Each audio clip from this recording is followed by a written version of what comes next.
The Bering Sea doesn't whisper, it roars. Its voice is relentless, echoing across the waves and through the bones of every soul who dares to cross it. Out here, the wind howls like a living thing, and the water churns with a fury that can swallow ships whole. On this trip, it screamed a warning we ignored. The forecast called for a storm with 100-foot waves, 10-story buildings of water, the kind of storm that makes even the bravest captains hesitate and sends shivers down the spine of seasoned fishermen. But sometimes the promise of a big catch drowns out the voice of caution. Most would turn back. But king crab fishermen see opportunity in chaos. Where others see danger, we see the chance to haul in a fortune if we're willing to risk everything. The sea is unforgiving, but it rewards those bold enough to challenge it. The crabs move before a big blow. If you're fast, you can strike gold. Timing is everything. The window is narrow, and hesitation means coming home empty-handed. Every man on board knows this, and it drives us forward even as the sky darkens. Our vessel, the Northern Fury, was tough, but even she seemed to groan at what was coming.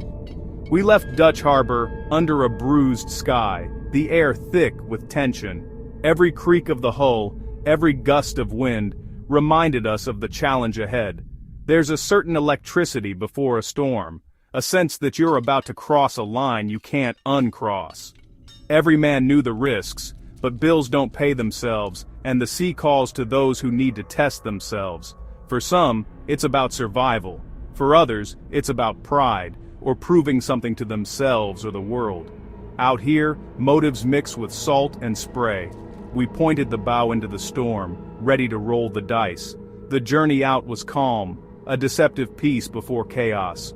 The horizon looked almost gentle, but we knew better. The calm before the storm is just the sea catching its breath. The crew, a mix of veterans and greenhorns, checked gear in silence. We were a team, about to do something most would call crazy. Each man lost in his own thoughts, hands moving by memory, preparing for the fight ahead. There's a bond forged in these moments, a silent agreement to watch each other's backs. The salt spray sharpened, the shoreline vanished, and isolation set in. Out here, you're on your own. A speck on an endless, angry ocean. The world shrinks to the size of your boat, and every sense is heightened. There's no turning back now. Mistakes mean more than lost pay. They can mean disaster. This is one of the world's dirtiest, most dangerous jobs. Every task is a gamble, every wave a test. The sea doesn't care about your plans or your fears. It's where you find out what you're made of. The storm was coming, and we sailed straight into its maw.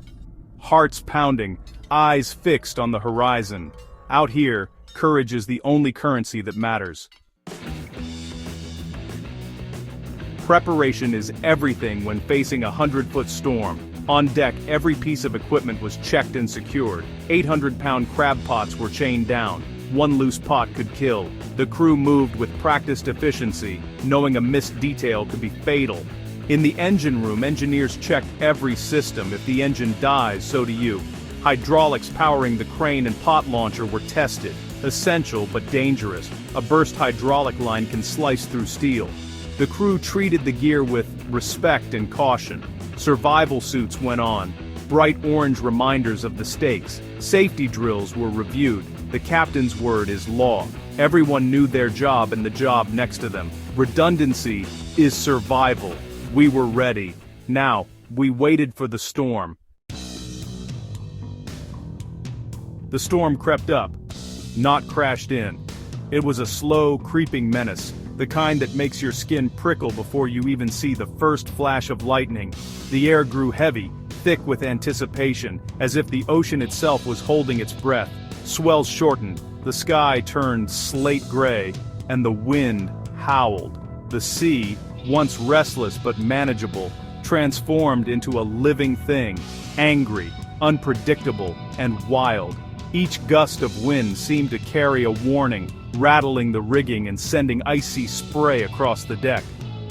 The Northern Fury felt tiny, tossed by violent motion. Out here, surrounded by endless water and sky, the boat was just a speck, at the mercy of forces far greater than any human. Waves slammed the deck, freezing, relentless, knocking the breath from you. Each impact sent shudders through the hull, and every crash of water threatened to sweep you off your feet. Within minutes, everyone was soaked and shivering. The cold bit through every layer, numbing fingers and faces, making even the simplest task feel impossible. Standing upright became a battle, every muscle strained just to stay on your feet as the deck pitched and rolled beneath you. Visibility dropped to near zero. The world outside was a blur of gray and foam. The horizon vanished, replaced by a swirling chaos of wind and water. Captain Gunner stood at the helm, steady hands fighting to keep the bow into the waves. His eyes never left the storm, reading every shift in the wind, every swell. His calm was our anchor. In the midst of the chaos, his quiet confidence gave us something to hold on to, a reminder that storms could be survived. On deck, the crew faced a brutal introduction: ice, water, and chaos. Every shout was snatched away by the wind, every movement a test of endurance. The first job: survive and secure anything loose. Gear had to be lashed down, lines checked and rechecked, every hand working fast to keep disaster at bay. Every movement was a struggle, every step a risk.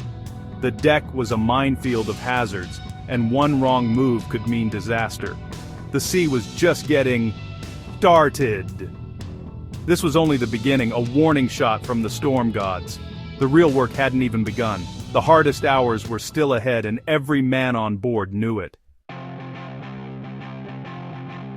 The captain's voice crackled over the radio. Time to haul. Every crew member braced themselves, knowing what was coming. Out here, the weather could turn on you in seconds, and today, the sea was already raging. In a storm, snagging a buoy line is a nightmare.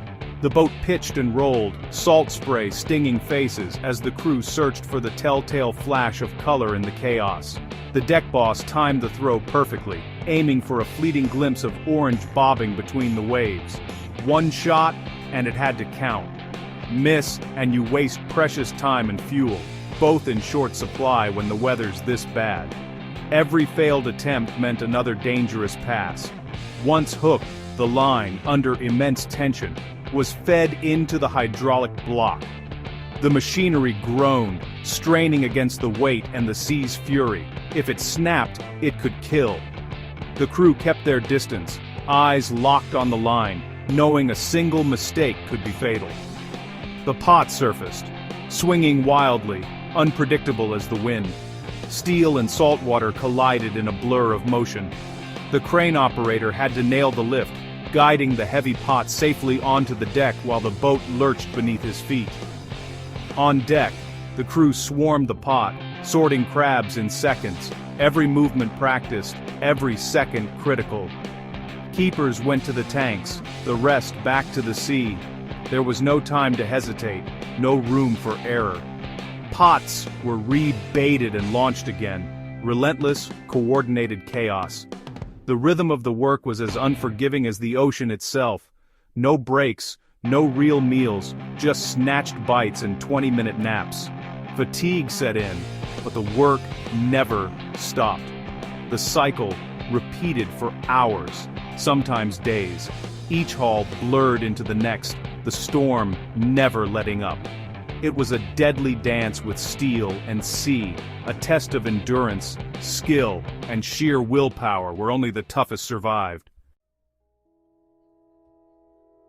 On a crab boat, teamwork is survival. When a rogue wave knocked Greenhorn Dave toward the rail, two veterans reacted instantly. One grabbed his suit, the other blocked his path. Fighting the sea's pull, they dragged him back, shaken but alive. No speeches, just a quick check. You good back there? Krandist, Wak, Totun Swakar Wachter. Either there here, Waper Desser, you look out for your own. Warnings are shouted, ropes secured, tasks quietly swapped when exhaustion shows. It's a language of nods and glances. They might argue on shore, but out here they're family. This brotherhood is forged in danger and hard work. No one gets left behind. On a crab boat, courage and insanity blur. It takes guts to step onto a deck swamped by freezing waves and swinging steel. During one haul, a pot line tangled in the crane's hydraulics. The pot, nearly a ton, dangled over the deck, a disaster waiting to happen. The captain had a choice: lose the pot or send someone out. Marco, the engineer, clipped in and climbed onto the crane arm, battered by wind and spray. He worked with frozen fingers, suspended over the sea. The crew held their breath. Marco cleared the line, and the pot landed safely. He disappeared back to the engine room. No glory, just duty. This job isn't about being crazy. It's about doing the impossible when it matters most. How do you keep going when your body is numb and the world is chaos? Coffee, gallows humor, and grit. The galley was sanctuary, warm, dry, and always brewing strong coffee. Crew stumbled in, refueled, and went back out. Jokes were dark, about waves, food, and who'd get washed overboard first. Laughter was defiance, a way to cope and bond. Music blasted, rock and roll matching the sea's fury, giving rhythm to the work. But the biggest motivator was home, family, a warm bed, and a fat paycheck. The dream of a full haul kept everyone moving. It's what got you up after an hour's sleep. The promise of success kept hope alive. You push past your limits because the reward is worth it. After endless punishment, the pots came up heavy, with crab. The first full pot brought a whoop from the crew. The sorting table vanished under a mountain of red gold. Exhaustion mixed with adrenaline. This was the mother load. The captain's gamble had paid off. Every pot was full, the tanks below filling fast. The sound of crabs clattering was music, success, money, victory. The crew worked faster, driven by the sight of the growing haul. The storm still raged, but it barely mattered. Finally, the call. "We're full!" A roar of triumph rose above the wind. They'd filled the northern fury in the heart of the storm. Battered, bruised, but victorious. They'd wrestled a fortune from the sea. As the last crab was stowed, the storm eased, the wind dropped, waves mellowed, and a sliver of blue sky appeared. Relief was instant. The war was over. The journey home was a different world.